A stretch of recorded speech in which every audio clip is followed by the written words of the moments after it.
biloko ezindi tala mpiko nduni 5000 et botanga na okanga combien mpiko wana 5000 maman boye 5000 batekeli biso OK et bongo sikotanga na okabola pona ke tekele baninga na wenzi na okanga combien mais bandeko balobi mai ekiti mais apparemment biloko ebebite maman la biso pourquoi bako sala augmentation ya prix jamais biloko nyonso bato kutu bakufi bandako ebukani ebongo biloko oyo bazolona na mikala ehotele matin elingi kolobaka ye ndenge batekeli yo na cher makasi boye c'est-à-dire yo mpe okoyeba kokanga na de façon de manière que yo okoyeba korécupérer moi quelque chose ngape malamu na récupérer nakangi boye 2000 OK sikoyo toyebi te moto apesanga 1500 anza te toyebi nanu te nayebi nanu te toyebi nanu te voilà balandi fantastique wana sikosoloba nini na otali bongo na ba jardinier te baloni o balona ka profit ke bino ko meka mpe ko somba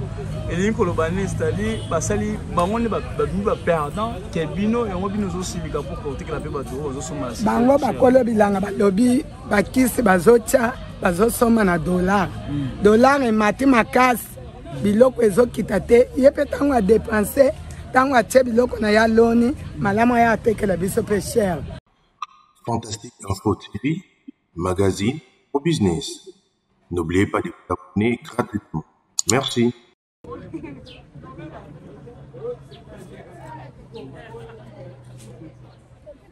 Voilà, mbote na abonné sur Fantastique Info Télévision, c'est moi bien votre des serviteurs, monsieur Zéphirin et Wabasango. Wana tozali bongo précisément na ville province Kinshasa, la capitale na kati ya République démocratique du Congo, owapi et pesameli biso na mokolo lelo. Na yo mutolandi biso mbano ya liboso to 5 na yo s'abonner massivement sur votre chaîne télévision, vous n'aurez jamais dessus. Voilà, c'était Monsieur Zéphirin, lelo ayekat nesika et longo na maman boso monet sala musala ya ko kanga ba culture na recherche tento yeba eloko ni za faut se passer après l'inondation au wapi ba dégâts to mona ki salama ki bongo na ville province de Kinshasa précisément na des districts ya Chango na Efuna et longo ba district mususu ba ki ba ki peut aussi toucher mais ce côté to zonga na masolo ya bilanga et là, on est vraiment dérangé bango,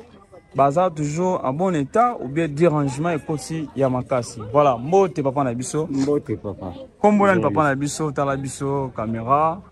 Kombonan. Ko Jacques Tavuna. Papa. Papa ko Jacques Tavuna. Papa Jacques Tavuna. Tavuya. Voilà, tout le monde bino awa elongo. Na t-shirt, il y a Centre national de vulgarisation agricole, ministère de l'agriculture. Vous allez moko, il y a des gens dans le ministère de l'agriculture. Bon, effectivement, ngai nazali awa makambo agriculture wana zoloba na bandaki moi kala j'ai fait 20 ans. Mais nazaki nanga au fil de route, j'ai appris ici, et tout s'apprend, mais tout ça expérience à makambo zoleka pona makambo ya agriculture. Précisément na vallée na biso ya Sekomaf toza ba difficulté pelé yo moko lobi ke makambo bandako ezindi kuna c'est tout à fait normal parce que to natana na ndenge na biso ya musala nzela tozo sala orientation à mal ezalaka na be faire nango ndenge ko diriger mal mais sikoyo batongi tongo na ba désordre ça même espère mais pour le moment je vous assure que ça passe parce que développement en boka ezali agriculture nous se utana ma belé bosikoyo ndenge to perdre boye j'aimerais à ce que base wa makambo sérieux parce que na mboka na biso na monde entier donc c'est l'agriculture ezaka eloko liboso nazane sengo mingi ba konzina biso batala to sepeli na bango makasi ezate ya lukuta mais tozomona parce que moi actuellement j'ai 10 ans nasa mokolo nasa expérience donc to sengi penza nzambe abatela mokonzi na biso abatela biso nyonso zala l'union fait la force mais tento kota na muzindo mo mukena otali bongo likambo ya hausse de prix et puis likambo ya destruction après ba dégâts au salamaki monene na ngambo ya ba site maraîchère na biso tozalaka na yango na ngambo ya njele surtout. Bon, c'est ce que nous devons prendre des dispositions biso nyonso so nazoloba ke l'union fait la force ezali likambo ya moto moko te biso nyonso kosangisa makanisi ya biso bapeuple congolais mpo tokenda liboso parce que l'union fait la force ezolakisa nini yo opesi idée oyo apesi idée totungi mboka na biso. Je dis ça très clair nazobomba te. Voilà, bana fantastique info. Baïba tuna bino susu mutuna papa na biso. D'après bino, ce qui vous allez remarque et puis constant. Et c'est un site, par exemple, le marché ya bino koto ya Chile. Vous assure que non, bah biloko aussi na ko baby samate ba dégâts makasi sala miki na côté tali côté ya ba jardin ya maman papa ba wona. Bon, nalina répondre au boye. Besika nyonso misala esalamaka. Ya kozanga ezanga ya ko bebe ezanga te. Nyango baloba na français que sozo bokola ba ntaba bangulu moko pe akozanga te kozana bagal na nzoto. Mais biso c'est très sérieux que to perdre makambo ebele. Et biloko ebele baby c'est tout à fait normal on a zolo bana zo constater. Donc biloko baby ya on a zolo ba to kanisa. Toko sala ndenge ni poto comme le résultat malamu. Voilà, ozo banza été ekoluka même pas pour créer les sous ba bongo crise et to pe insuffisance sous za kana moto ka to lité na yango petali bongo alimentaire mais lelo tozo banza te kana to ko to kota na yango sur ya muzindo crise côté ya makasi na côté ya insuffisance alimentaire. Non. Nous sommes là pour faire la lutte contre la pauvreté. Malgré nous avons perdu sa main, on ne peut pas croiser les bras. Pour tout ça, la manso, pour tout dire manamozindu, il y a des difficultés au Tozanango. Lelo, balobaka, la mort c'est naturel. Ce qui c'est tout à fait normal. Et puis, ceux qui moussa les bébés, il faut forcer au salarié à venir. Ndenge biso to lonaka. Banzete bandunga banini wana nakata lopango koloba te ongane kaka na solia faut etikala parce que bo mususu bakoya bakoziye babie ke oyo koko na biso tel la sala ki boy. C'est ça l'effort que mokonza so sala ga biso nyonso to kende to décourager te et loko na zolo ba précisément yango wana to zala na bokasi ba pays étranger mini boyo kwati ba crise ezaki évolution française banini boye bango batiaki volonté basako travailler na conscience na bango bamipesa ki d'abord parce que kozala productif eza bien te ozela kaka bapesa yo mais biso Congo l'accent de la que réellement nous sommes forts même les pays européens même banini ils ont senti que congolais azaka mayele au départ congolais azaka mayele. Mais c'est ça que nous avons dit, bon, il faut profiter de ça, pour bâtir nous, papa, mais c'est comme en Zambie que l'union de coopératives de Kinshasa, la ville province de Kinshasa, base na biso en haut, encadré, maraîcher dans la ville province de Kinshasa. Ata tozangi ba moyen, mais to sangana kaka. Soué na kaka to sangana. To souci le lote mais to bunda kaka. Lelo soki mutaye nanda kuna yo abeti yo lobi aya ko beti yo lobi kuna abeti yo boko sangana nani na baninga pembeni le bo sangani bolobi te ata to kana te biso mende to foutre na mopaya ni banda. C'est pour vous dire que ba ingénieur banan tout ça ba sala beti banalise na ndenge nini bako combattre parce que mutazana musala na ye. Na sepeli na nyonso journaliste zoto. Merci beaucoup papa tozo ko ba susu bande ko mususu merci la bino mbote maman na biso tomoni awa en plein service ya ko kanga wa benyi bongo ba culture na yo to tanga kombo ya maraîchère ba culture maraîchère na kombo ya ndunda tomoni ngai tomoni wa benyi bongo pondu sakasaka tomoni susu wana ni nepinang mama le baba makasa mwana biso kombona ni susu kombona ni mama na biso mama Izette to into tuna ba bino na ndenge tomoni na plein service pour limisa mwa dérangement na oyo etali bongo koto ya biloko oyo bosombaka to mpe bolonaka après inondation oyo esalamaki ya makasi biloko esuki boni.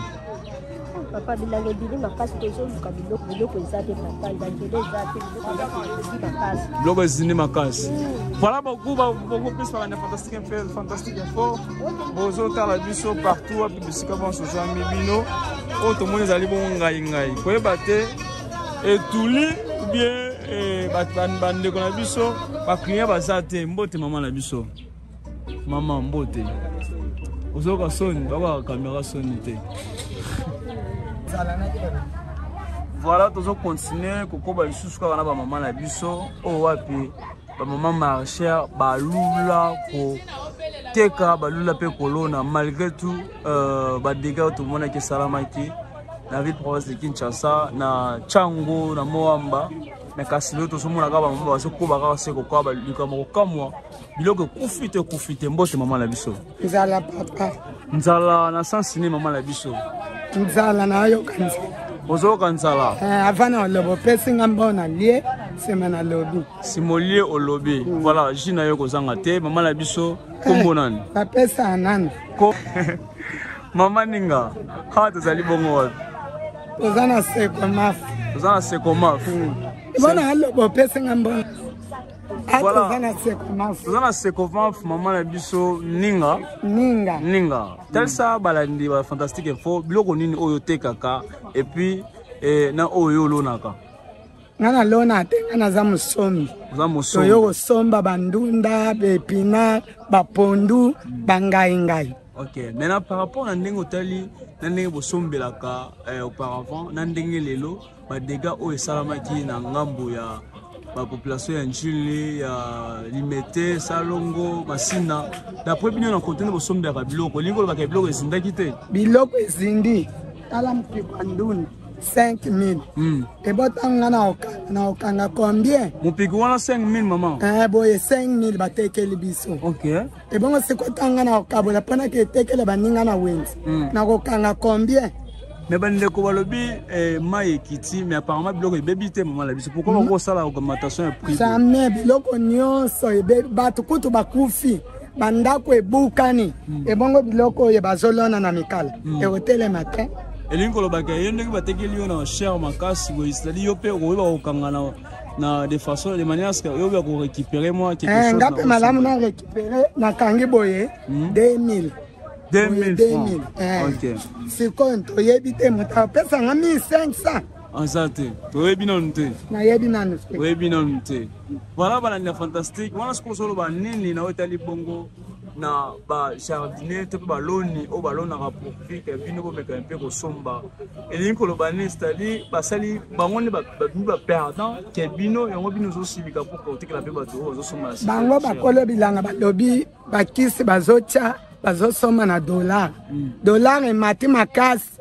Biloko ezokita te yepe tango a dépenser tango a che biloko na ya loni malamu ya tekela biso pe cher biso pe bato to somba bato ba somba la biso pe na wenze malamu ba somba na cher papa tala kakele loko nanu dollar e mati makasi batali dollar e mati makasi yango azo tekela bino pe na cher yango bazo tekela biso na cher na ba transport ba barrière awa 1000 francs awa 1000 francs awa 1000 francs tant commerçant azo ya azo dépenser na ba barrière tant akoya yepe asani nini amati. Voilà, c'est fantastique. Partout au Wapi, tu as Balula Bilanga, Balula Christian, dégâts, après dégâts, Salamaki, Nangambo, il y a Chango, Nangambo, il y a Moamba, Nangambo, il y a site touristique au Wapi, tout ça va Kanango, partout au Wapi. Oyo wapi to lia bilei to lesa nzoto na biso bio de manière que to survivre malamu voilà mbote maman voilà maman na biso bazana nzala bazako pe na bengi susu na bazana nzala bazala oyo bengi susu na mama na oyo bengi bongo carence ya biloko ezomonana te babi biloko ezomonana te ndunda ya 5000 francs oyo babi ete bakomeka koteka yango mpona bango 10 000 francs na cité toyebi te eza ya solo to ya lokuta mbote mama na biso mbote papa mama na biso kombonani mama Claire Maman Claire, oui. Awa tozali bongo wapi? Wana Sekomafi na VIP. VIP. VIP lingi ko lobani mama. Dépôt VIP, dépôt kitoko. Koleka ba dépôt na so Sekomafi. Nyonso ande VIP. Ande VIP.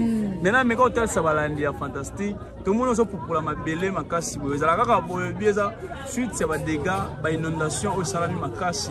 Na mambo ya ba njili ya partout partout. Inondation salami ya ngwandu nezo pika mafeki poto zelo photo popola ngoto bongisa po ma propre. Ko bo somba on ndenge bien. Ndenge bien. Na hotel bongo côté ya destruction ba biloko surtout ba jardin. Tonto meka toye ba bino ba kitaki na terrain, ba côté bo somba bo misana pe ko somba. Elingi ko lobani ba biloko emozomona na te kufi ya kokufa ou bien ba biloko msusu ya résister na mama na biso. Biloko ekufi makasi ba bilange dindi, ba tuba kufi, banda kwekwei. Atusi ba bimina banda oponda wetoni mai pesa okende ezate ba komola libanda. Siko bino bozo suka boni na etekeli o na bat ba mesa ko lia ndunda, mekana sana ko lia pondo ngainga chaque jour. To kendela ka bongo. Bozo suka ka bongo. Bozo ka bongo, su befisa 300 fois 500 fois. To fi fora ndengo. Elingi ko lobaka ba jardin ba tumsu ezana ngona. Ba jardin msunda mbo ezali ndambo pe ekune biloko pe baby bango. Faut ba na siko renouveler ko sa bila. Renouveler ko sa bila. Ah ko balula. Ça filmer nyoso dépense. Ozo la kisakena bato ba komeka ko somba biso ba to sombaka na ba marché to kolga to souffrir na hôtel bongo. To boma bango pe na biso pe to somi cher to teka pe cher. Somi cher au teka cher. Voilà ba maman na biso bala ni bozo anda biso partout. Ba maman balobi au sombi cher au teki pe cher. Eza pasi pe mawa. Nyonso wana mutu na mutu azowela intérêt na ye. C'est-à-dire que non, ceux qui intéressent comme ça sala, c'est inutile o bana ko sala yango. Maman balobi ete mutu na mutu azowela intérêt na ye. Sombi cher au teki cher. Après ba dégâts au salama qui na bi province à Kinshasa, il y a inondation o ya grave bomisi batebele, bomisi ba bilanga et bomisi o tali bongo ba école et bomisi ba maison d'habitation. Ils allaient participer mais quand c'est le hôtel bon masoleil bilanga o to betaka li solo o to betaka tango na miso ya bakunya so na biso na ko yeba na ko manger ko lia bio lelo to tuna mutuna na ngambu na bango eloko ni eza ko se passer eloko ni se passer après avoir ba dégâts au salamaki mama mbote maman oui tu sais quoi quand on marché to teka biloko ngongo ngani biloko na oteka ngona pokwa na pokwa na yaki banda tongo biloko ezate tozozela ya pokwa soki eye tosombi toteki siko biloko nango tosomba donc ezosimba kaka te eleki talu makasi bilanga nyonso ekundami moya kosala eza te bon siko tokosuka ndenge nini biso tolelelaka na koteka so toke tosombi biloko bamama baza nango toteki bon tozwi eloko bana bale bana batangi bon siko neti boye misala eza te nini eza te bilanga ekundami ndambo tozwi tokoteka yango na ndenge nini bango baye wana batekeli biso yango cher bango biso tokoteka kuna tokoteka ndenge nini tokoteka mpe kaka na cher mpona ozwa 100 fois likolo nalesa libota na ngai ozwa 100 fois likolo lesa libota na yo donc chacun azowela intérêt na ye intérêt na ye voilà balandi ya fantastique info télévision ebongo boni na ba owapi batiaki bamakelemba batiaki ya bango elikia to mpe ba promesse baprometaki bato après avoir kolona bilona na bango kosala récolte ya bilona na bango bafuta badete bafuta to bambonga loyer to yeba eloko nini vraiment ndenge nini bakoyeba na kosuka après avoir komona pasi ya boye mama na biso bani ya fantastique info bali batuna mutuna ozobanza ete après ba dégâts oyo résultat quand même après une semaine 2-3 semaines musale kozonga na ndenge singelaki ndenge salamaka ekozonga me na mikolo te na ndenge bilanga ekundami misale bebi en tout cas ekozonga mikolo te mais oyo atikali na eloko na ye atikali nango donc soki abimi nango aotekango ka na chere na baoyo baza sauve oyo baza sauve na bato ebele mpe bana basili likolo ya bamai oyo etiki bango na batension moko ya malamu te mais tozobunda kaka bongo biloko esala nini ebima kaka toza na besoin biloko basala bilanga bapesa bango makasi basala bilanga biloko ebima. Merci beaucoup maman Nzamba Pambola yo. Voilà yem tolandi biso na boke binyonso to seigne na bino pour s'abonnez-vous massivement sur votre chaîne télévision magazine agro business la chaîne de la diaspora congolaise. Fantastique Info TV magazine au business. N'oubliez pas de vous abonner gratuitement. Merci.